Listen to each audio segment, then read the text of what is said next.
الله الرحمن الرحيم الحمد لله رب العالمين والصلاة والسلام على سيدنا أشرف الأنبياء والمرسلين سيدنا محمد وعلى آله وأصحابه أجمعين أما بعد أعوذ بالله من الشيطان الرجيم بسم الله الرحمن الرحيم.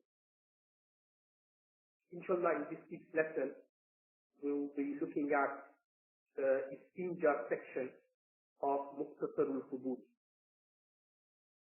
Istinja is the Arabic word which basically means cleansing the private parts after answering the call of nature.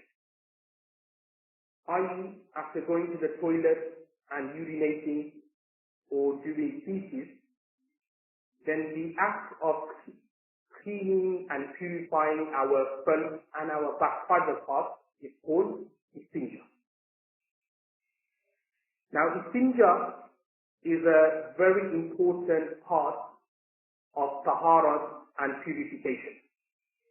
We may look down upon it, we may snigger on it, we may think that's disgusting, what shall we talk about, and so on, but it is very, very important.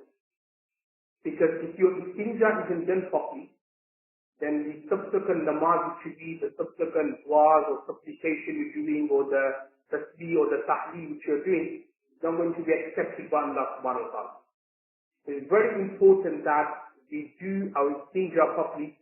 We make sure that the urine has properly ceased before we start our wudu. We make sure that if we are using water to clean the feces from our back private part, we clean it properly. No kind of stain or effect is left on our clothes before we start our salah and our namaz. So this is something which is very, very important. And to show the importance or the significance of istinja, there is actually a Quranic verse revealed in praise of those people who do istinja.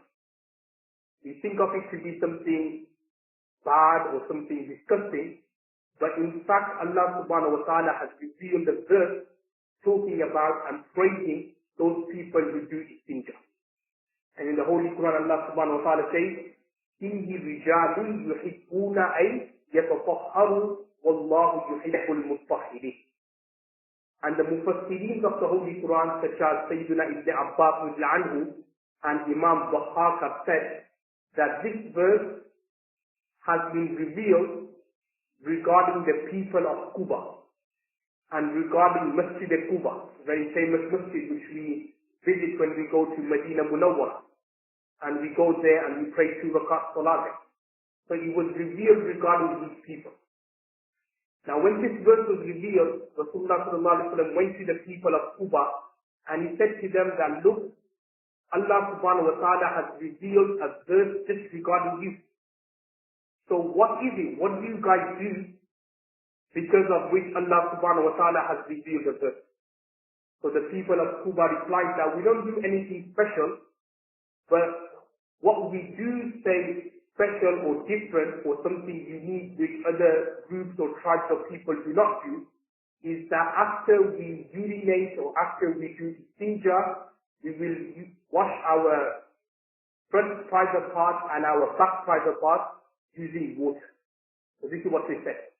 And then Rasulullah sallallahu alaihi wasallam said that indeed, that's why Allah subhanahu wa ta'ala has revealed a verse praising your practice and praising your action. So this is something which is very important. Allah has actually talked about this in the Holy Quran. And we shouldn't be ashamed, we shouldn't be shy in talking about these issues, because remember, we are all learning these things for our benefit. I'm not doing all this for my benefit or his benefit or your benefit. We're doing it for everyone's benefit.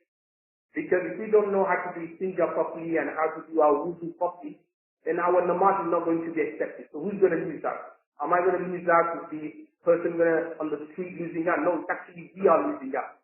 Because when you look at it, we could have been doing so much other things during this time. But instead we have dedicated our time to come, read our salah, and then listen to a dars and a talk afterwards. So the very least is that what we want is our namaz to be accepted by Allah subhanahu wa ta'ala. But if our istinja isn't being done properly, if our wudu and everything isn't being done properly, then what's the point of coming and, we trying to read namaz because your namaz is not going to be accepted. It's very important that we learn these masail properly, and we should not feel ashamed or shy in learning these masail. Now, the first text which the author, Imam Qudur Rahmatullah says here, he says, Al-Istinja'u Sunnah. That to do istinja is sunnah and is a practice of Rasulullah sallallahu alaihi wasallam. Now, we need to clarify this particular masla and ruling because many of you are probably thinking, well, is istinja something which we have to do? So if that is the case, then why is the author saying that istinja is only sunnah and is only a good practice, a practice of Rasulullah sallallahu alaihi wasallam, and not being very clear with the words, i.e. istinja is wajib and farz? Now, the answer to this particular doubt comes about because there are different types of istinja. And there are some situations where to do istinja is sunnah and desirable. And there are also other situations where to do istinja is farz and wajib. So don't just look at this masla and say, yes, okay, istinja is now sunnah, so therefore I could go to the toilet, do feces, and then pull my trousers up and then leave the toilet and then come and read namaz, because the text is saying istinja is only sunnah. And as you know, if you were to miss anything which is sunnah, it doesn't affect the validity of your salah. The answer here is to this kind of doubt or misconception is that in certain situations istinja is sunnah, and in certain situations istinja is wajib and farz. Now, what are the situations where istinja is sunnah? Now, the situation where istinja is sunnah is when the urine or when the feces comes out of the hole.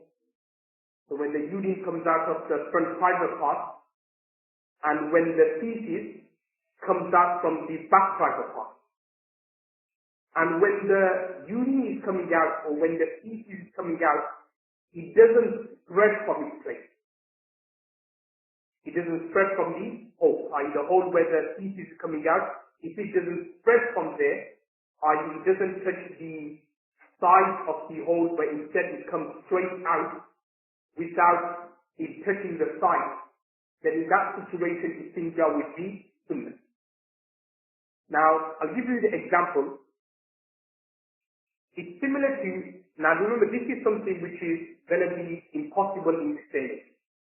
We're talking about, say, the companion's time and during the Rasulullah sallallahu alaihi wasallam time. And it's mentioned in many hadiths, and a good example will be the hadith of the story regarding Waqiya Ifk, or the story regarding Ifk. Very famous hadith which can be found in Sahih Bukhari, Sahih Muslim. The actual incident is also mentioned in the Holy Quran. Now, you probably heard this story before, but what happened was some hypocrites, some munafiqeen, they made this slander that Hazrat Aisha anha had been unfaithful to Rasulullah sallallahu alaihi wasallam.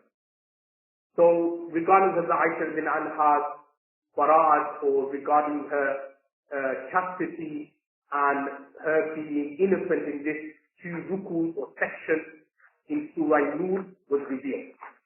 But in that particular hadith, he actually says or describes the feces during the companion's time. Because the companions, they didn't have big lavish dishes, they didn't have like chicken and roti and chawal to eat for lunch and for dinner. They just sufficed on water, dates and teas and little things. So their feces were like the feces of goats and sheep. So when we to Bangladesh, Pakistan, who see like goat feces and sheep feces, very, very fit. So that was how the feces of the companions and the Sahabas were during that time. So just say, for example, a companion or Sahabi, or in the early age of Islam, or someone living in a country or in a place where they don't eat lavish food, but they just suffice on khajur and dates and just eat.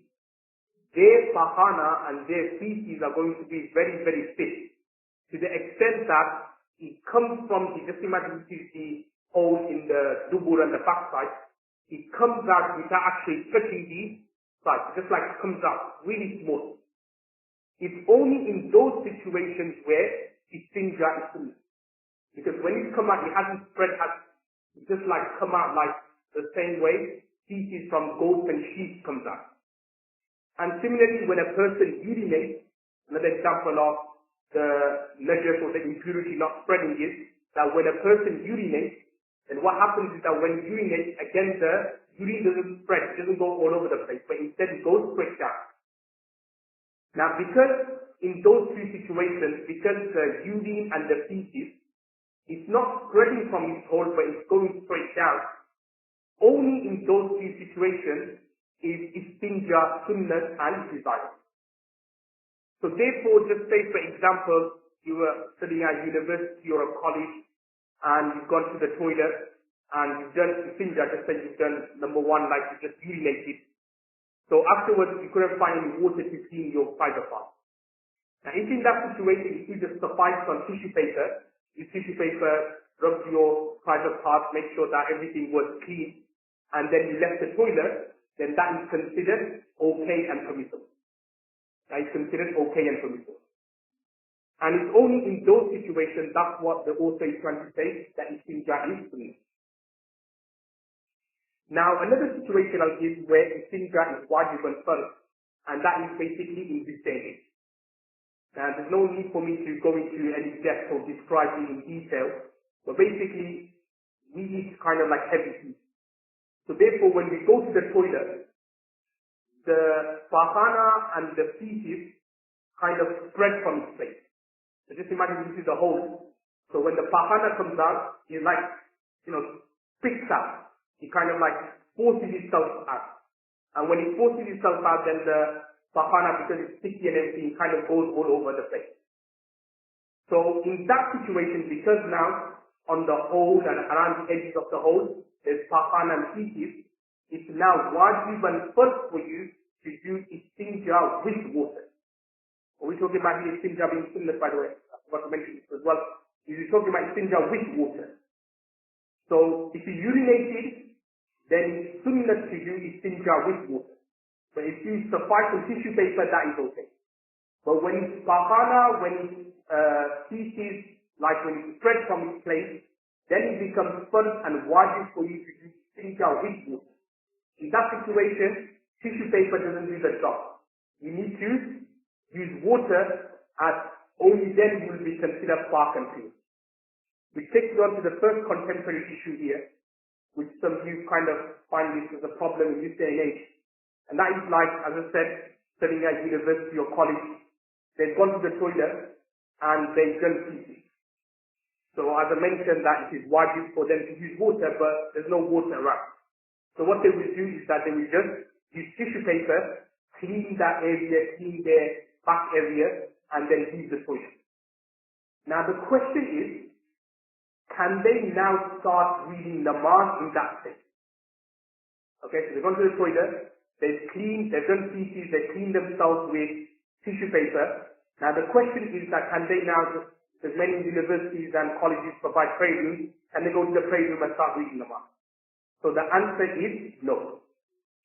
Because, as we've been looking at in the last couple of weeks ago when we last had the lesson, Babul and Jab, I mentioned that if there is any impurity on your body, it is wajib and obligatory for you to wash it before you start your namaz. So what happened here is that you've done istinja and it was wajib and obligatory for you to wash that area with water.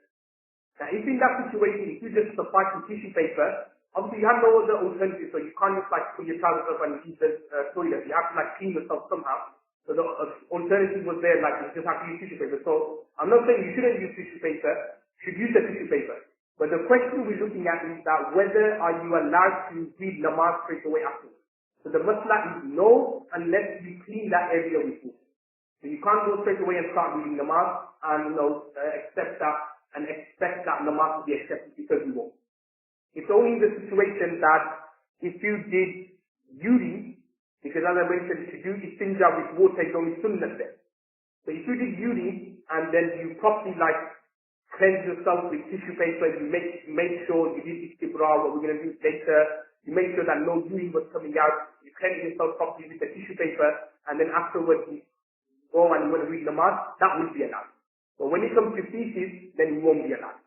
And this is something where many youngsters unfortunately make a lot of mistakes, and then afterwards you see them in the prayer rooms, they'll be reading their prayers and so on, and they haven't done the istinja properly. And then what will then happen is that the muqtadis or their followers, their prayers are not going to be accepted because of the action of the imam.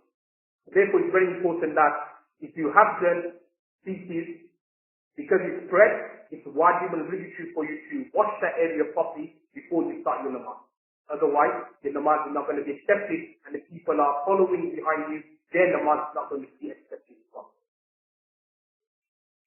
Now, I'm just going to elaborate on the istinja section in a bit more detail now, and then we will look at the text, because the Quduri text, the textbook which we have regarding istinja is very, very brief. So I'll just explain some other issues here. Now, the first section which we're going to look at here is with regard to the adab and the etiquette of doing istinja. So what etiquette, what kind of rules should we adhere to when we go and relieve ourselves, whether it's for urinating or whether it's for feces and tahara. Now, the first masla and the first ruling is that when we enter the toilet, we should enter the toilet with our left foot. So we should enter the toilet with our left foot. Now, what I mean by entering the toilet with our left foot, I don't mean putting the sandals in, or wearing the sandals with our left foot. What normally happens, especially in the mosque and so on, normally they have the sandals for each toilet. So what do people think or assume is that, let's say the sandals are there, they will put the sandals on with their left foot, and then they will put the sandals, the right one on, and then they will enter the toilet with the left foot. What I mean here is, when you are putting your sandals on, you should put it on your right foot, because that is the sunnah I mentioned before. Sandals, when you're putting things on, whether sandals, clothes, washing your arms or feet when it comes to wudu, everything should always be done on the right. That's the sunnah of the Sunnah. And when you are taking things off, then you should always start with the left. Again, another kind of mistake, a very common mistake. A lot of people make, even to the extent, when Allah forgive, even ulamas have seen some of them. Like, always making this great mistake. Remember, when you put things on, you should always do it with the right. When you're putting your shoes on, put it on the right. Putting on your socks, your moza, you do it on the right. And then when you're taking things off, you take things off from your left. So you're taking your socks off, you take your left socks off first. You're taking your shoes off, you take your left off first, and then the right. So when you are going into the toilet, when you're putting on your sandals, start with the right, then your left, and then when you enter the toilet, then you put your left first, then your right. So that is the first adab and etiquette, is that one should enter the toilet with their left foot. Then it goes on to say, number 2, the second etiquette and adab is, before entering the toilet, you should read the dua. And the dua, as all of you know, is Allahumma inni a'udhu bika minal khubuthi wal khaba'ith.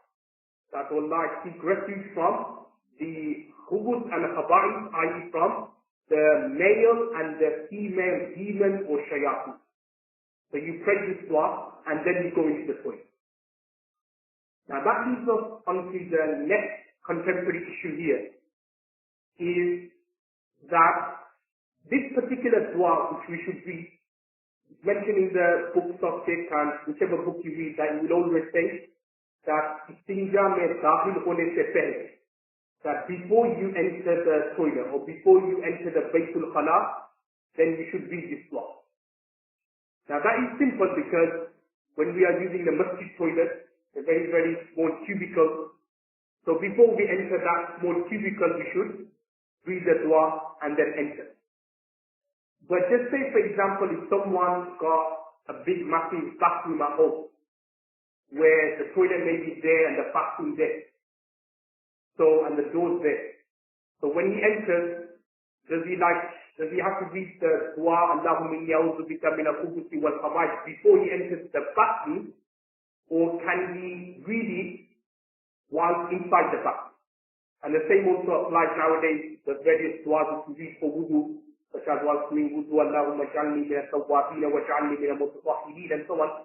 So all these duas, when you are doing wudu in the bathroom, sometimes the toilet right next to us, But at the sink here, we're doing wudu and we're reading Quran, so is that allowed?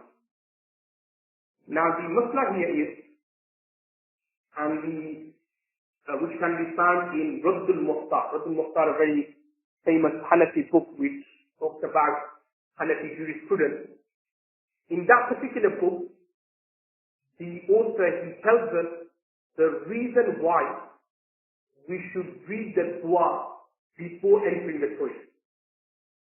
And the illness or the cause which he has cited is najasat and impurity.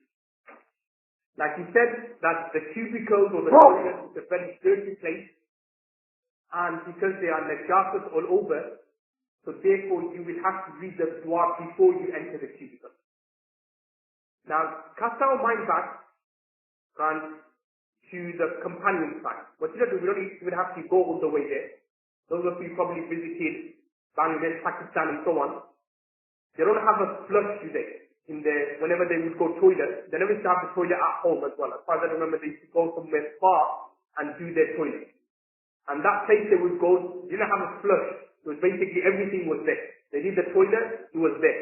Then the next person will go and his toilet will be there. And there will be flies and everything there. Now, because there was no flush system during the companion time, or even if you go to some places in this world, they don't have a flush. So therefore, because that cubicle or that place would be a very dirty and disgusting place, so therefore the other than the etiquette was that before you enter those cubicles, you actually read the dua and then you enter. But nowadays, in the bathrooms, we have mashallah, nice flushes and so on. So people's bathrooms are very, very fresh and nice and clean and everything. So therefore, even though it's preferable that you should read the dua before you enter the bathroom, but you are also allowed to read the dua within yourself, not like I'm saying you should like do qiraat in the bathroom and so on and read the dua. But what I mean is that in your heart, if you were to say quietly, the dua, Allahumma inni a'udhu bika min al-khubuthi wal khaba'ith in the bathroom, and that would be allowed and that would be permissible. So that is the second adab and etiquette. The third adab and etiquette is that one should sit down and do istinja. So taking on to the next issue here, and that is that can we do istinja standing up? Can we, for example, stand up and urinate again as some youngsters unfortunately are doing, whether that is allowed or not? Now, the sunnah of Rasulullah sallallahu alaihi wasallam is to do istinja sitting down. And there's many reasons why. Because when you sit down and do istinja, you can actually do istinja properly. And I'm not just talking about feces, I'm talking about urinating as well. Because when you urinate, when you're sitting down and urinate, your body is more at ease with itself, the bladder, everything can relax. And you will see that you are able to release everything. When you do istinja sitting down, I'm not talking about urinating in particular, you're able to release everything properly. You won't find any kind of urine or anything in your bladder, everything nicely, aramse has been released. But when you do istinja standing up, then first thing you're not comfortable because you're doing it from a standing position, and you won't be comfortable because if you are doing istinja standing up, then you're always conscious that you don't want any kind of drop to go onto your clothes. So you're not comfortable doing istinja. And when you're not comfortable doing istinja, then you don't actually release all the urine properly. And then you probably realize that those who do istinja standing up, after half an hour they will have to go to the toilet again. Why? Because when they went the first time, they didn't release all the urine properly. There's still some urine left in their bladder, and then afterwards they will have to go to the toilet again. So there's not a problem. And obviously there's always a danger that urine will come to your clothes, unhygienic. It's also bad for your bladder as well and for your need to do istinja from a standing position. So therefore, the ruling is that to do istinja standing up, some scholars have said it's makruh tahrim, some have said that it's makruh tanzih.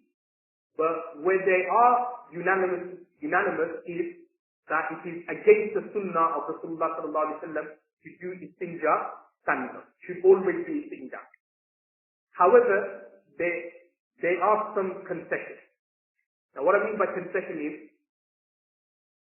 if say for example you've gone somewhere and just say the toilet seat is absolutely disgusting and messed up. What I mean by that, just come somewhere like a service station, or you've gone to like college or university, and the toilet seat where you want to sit down and do your istinja, somebody's urinated on that. Okay, and there have been some cases where I've gone somewhere where the actual thingy, somebody just urinated on. You know, somebody actually used it to the extent that sometimes there's been seated on the actual toilet seat he's talking about. Now, if in that situation, you can't, and generally speaking, no one in their right state of mind will actually want to sit on that particular seat and really need the toilet. So if in that situation, with ihtiyar, with care, if you do istinja standing up, then it will be allowed. Okay, it will be allowed. So that is like those kind of situations where doing istinja standing up is allowed. But to make it like an adat or a habit, or places like say in the masjid where you don't clean, or like in the Indian toilets where you know that if you were to sit down, it's not going to affect your clothing and so on, then in that situation you should always do sitting down. But if, as I said, those kind of scenarios, if it was to ever take place, then you can do istinja standing up. Also remember that it is makruh tahlili to do istinja facing towards the qibla. Okay, so again, the masjid should be made or built in such a way that the toilet should not be facing towards the qibla. Okay, so you should not be facing towards the qibla, nor your back should be towards the qibla. Okay, so you should not be facing directly towards the qibla, and nor your back should be towards the qibla whilst doing it. And that is one of the next contemporary issue here, and that is that sometimes our home or where we live, the toilet may be made in such a way or situated in such a way that is facing towards the qibla. So what should we do in that situation? Now obviously what we should do in that situation is either number one, try to change.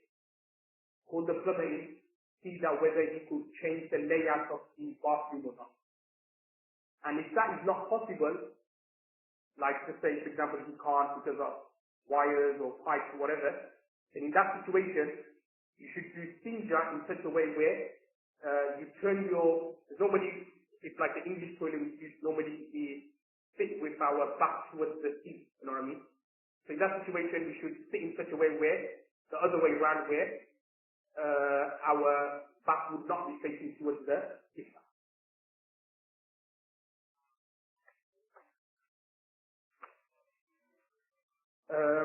Another adabiyat is that obviously after you've done your istinja, when you are leaving, then you should leave by going out with your right foot first, and then reading the dua which is Ghufranak, Alhamdulillah alladhi azhaba anil adha wa afan. That is the dua which you read when you are leaving the toilet and leaving after doing istinja and so on. Now a couple of more miscellaneous rulings which we need to look at before we look at the text. The first miscellaneous ruling is sometimes people they go istinja, like especially probably at home, with their t-shirts on.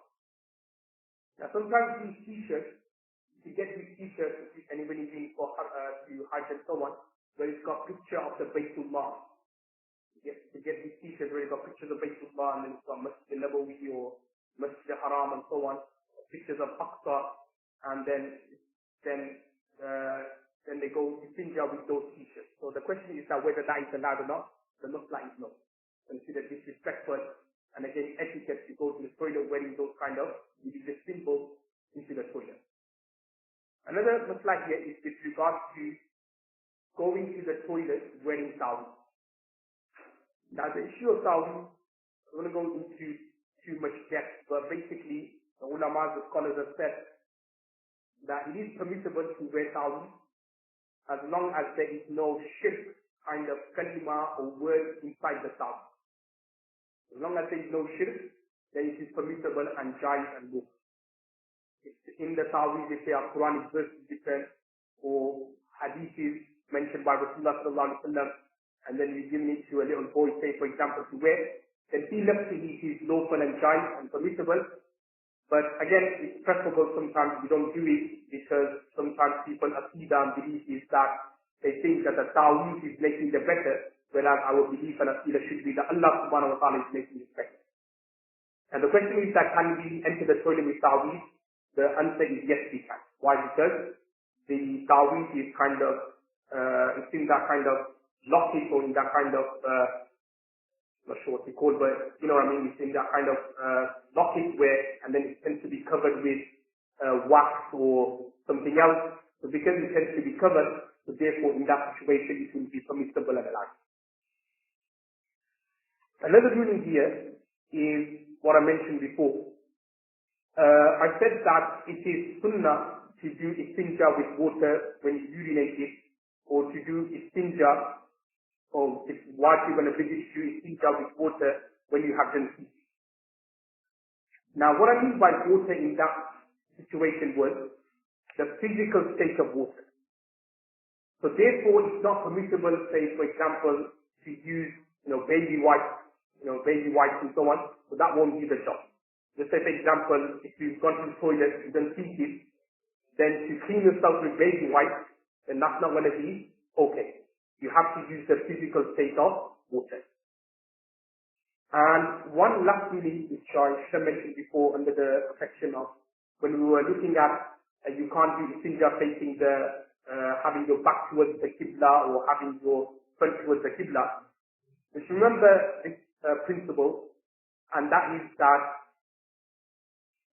you should not have, like the same way to do istinja, having your back towards the Qibla and having your front towards the Qibla is unlawful.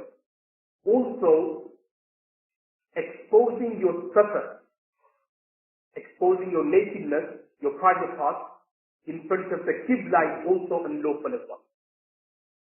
And because of this principle, we say that when you're having intercourse with your wife, you shouldn't be facing towards Qibla.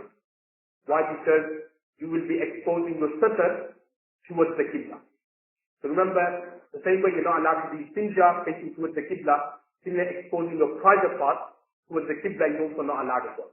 And sometimes again, people sometimes do ghaflat and heedlessness. We sometimes do that when we are having a shower. Sometimes we don't realize, but our private parts may be facing towards the Qibla, or sometimes when we are dressing up and so on, our private parts may be facing towards the Qibla. Make sure that we don't do that and it's covered at all times. Now we're just going to have a look at the text very quickly. Imam Qudur Rahmatullah says that istinja is sunnah and it is permissible for you to use al-hajar wal-madar. You're talking about in olden days where they would use stones instead of tissue papers. Nowadays we use tissue paper, so that will be sufficient.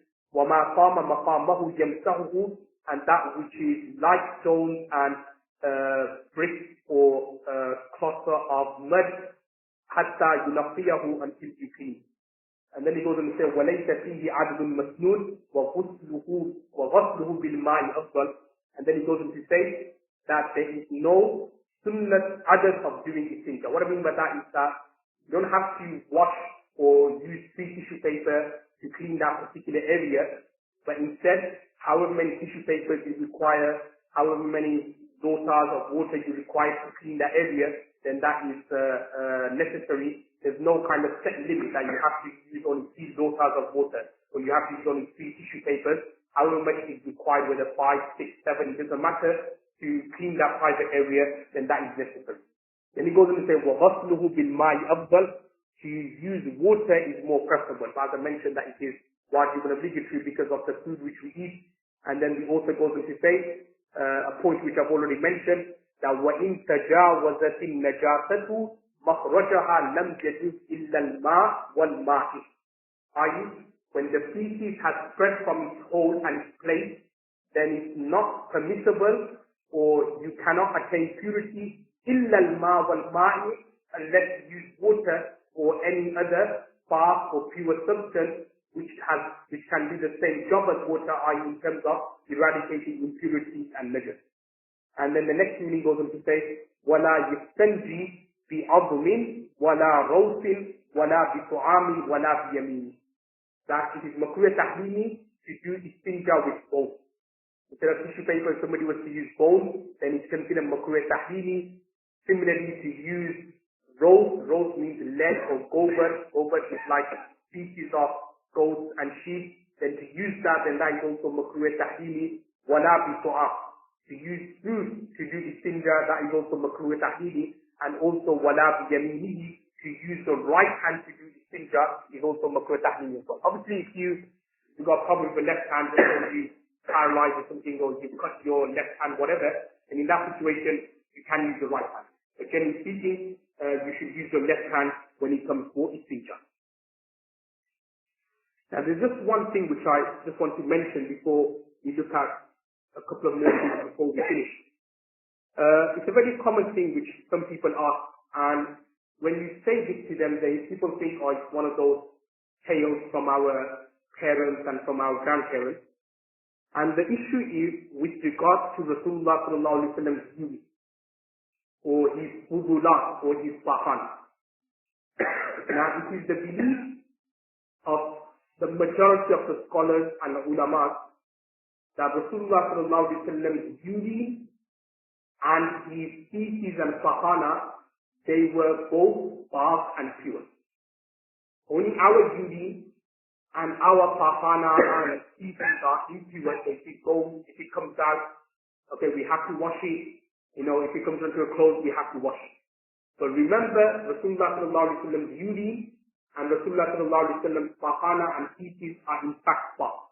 Even to the extent that there is a hadith which can be found in Tabrani and in Imam Bayhaqi's Sunan, that Rasulullah sallallahu alaihi wasallam's beauty was so blessed and there was so much barakah inside that it actually cured the ill. People who were ill, they would actually drink Rasulullah sallallahu alaihi wasallam's beauty and they would become better. And there are many examples, hadiths regarding the lu'ab, the saliva. Rasulullah sallallahu alaihi wasallam left saliva, and once Ali bin Ali's eyes was dirty. Rasulullah sallallahu alaihi wasallam put some saliva on his eyes, and Hazrat Ali bin Ali's eyes became better. So many examples like that. We see Rasulullah sallallahu alaihi wasallam beauty. Every part of Rasulullah sallallahu alaihi wasallam was blessed. Even his patina, even his sweat. From our sweat, foul smell comes out. But from Rasulullah sallallahu alaihi wasallam's sweat, smell of musk used to come out.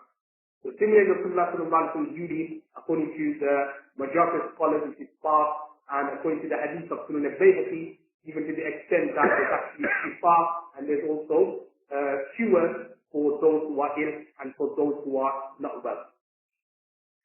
I'm just going to mention a couple of things before we finish here. I always tend to mention this particular thing before we start the next section, which talks about namaz. And that is with regards to the surplus hair in our body. Surplus hair, the murad, i.e. the hair below our armpits, below our navel and so on. Because when you look at it, that is also part of Sahara and height. And there isn't actually a section here, but just for your own benefit, I'm just going to say a few things before next week. Inshallah, we're going to start with Kitab al-Salah and really with regards to namaz.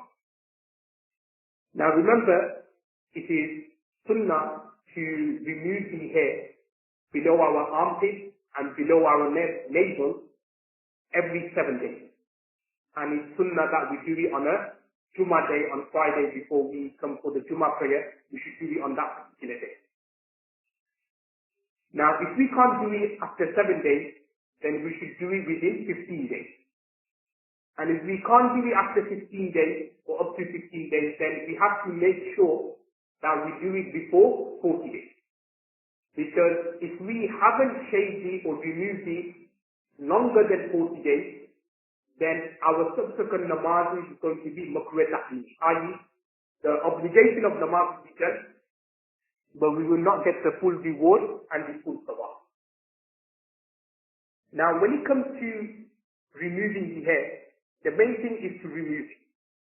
So if you want to use a trimmer or something to shave the hair below your armpit or below your navel, or if you want to use a razor, or if you want to pluck it, or if you want to use a cream or anything like that, all is permissible and allowed.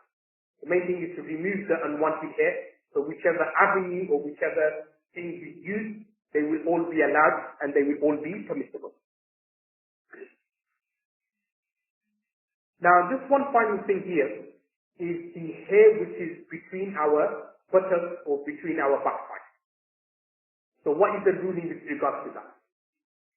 Now, the hair which is between our buttocks, it is mustahab for us to remove that. From the hadith, it says that we should remove hairs between our below our armpits and below our navel.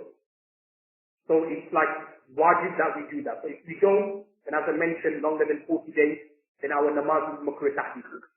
However, the hair which is between our buttocks, it is mustahab and desirable for us to remove that. The reason why is because near our buttock area, then obviously impurities also gather there as well. So therefore, we should make sure that we don't leave that area. We also remove that with a razor or something. Make sure that area is clean. Because if we don't remove the hairs from there, then obviously the impurity which comes from after we do feces, then the bahana and the feces kind of get stuck on the hair, and obviously that is truly and really unhygienic. So we also have to make sure that the area between our buttocks, then that is also clean as well, and we also remove that. And just one final issue here is with regards to cutting the nails, also part of hygiene as well. Again, cutting the nails is a sunnah of Rasulullah sallallahu alaihi wasallam, also known as a fitrah, ancient sunnah, practiced by all companions, all prophets of Allah subhanahu wa ta'ala. It's something which is part of human nature that we cut our nails. Nowadays, it's like a fashion to have long nails. Okay, but when you look at it, the ancient sunnah and of all people, men and women, that they would actually cut their nails. Now, with regards to cutting the nails, it is sunnah, as with always, that we should always start from the right. And the scholars have said that there is actually no necessary tartib or order in cutting the nails. So if you want to start from the thumb and then your index finger, then your middle finger and so on, that is allowed. However, certain scholars such as Hafiz bin Hajar rahmatullahi alayhi and Imam Ghazali rahmatullahi alayhi have said that the index finger, because we use that for the shahadat and so on in namaz, so out of all the fingers, this index finger has more virtues and more fazilat than the other fingers on our hand.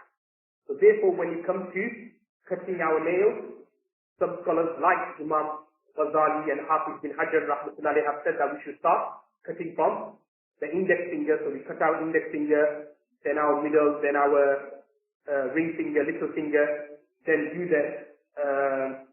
then start from the little finger on the left hand, and then do all that, and then finish with our white stuff.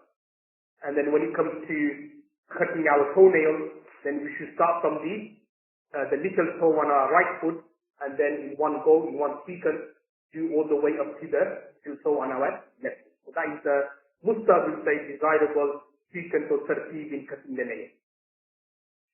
Shall we just leave it there for this week? When I come with so feedback tomorrow, we can walk and follow.